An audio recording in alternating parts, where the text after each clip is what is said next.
До нова година ќе се усвојат измените на законот за плата, со кои се бара намалување на коефициентите за пресметка на платите. Се изменуваат коефициентите за пресметка на плата на начин што ќе обезбеди правична и одржлива законска регулатива при исплата на платите и ќе се спречи натамошниот непропорционален раст на нивните плати. Стои во законот.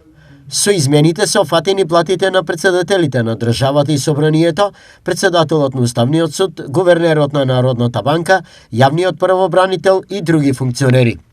Освен на споменатите функционери, коефициентите за пресметка на плати ќе се намалат и на градоначалниците, чии плати се утврдуваат според бројот на жители во општините. Ќе растат сите плати во државата, ќе растат платите на сите вработени, а нема да растат платите на функционерите, тоа го кажавме.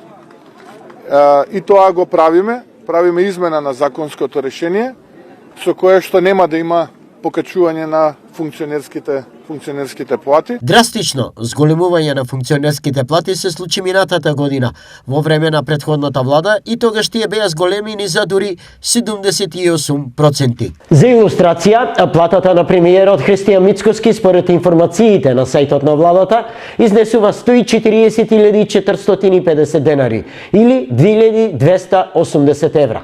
Исто толку зема и министерот за внатрешни работи Панче Тошковски. Платите на останатите министри изнесуваат 115.540 денари или 1.870 евра.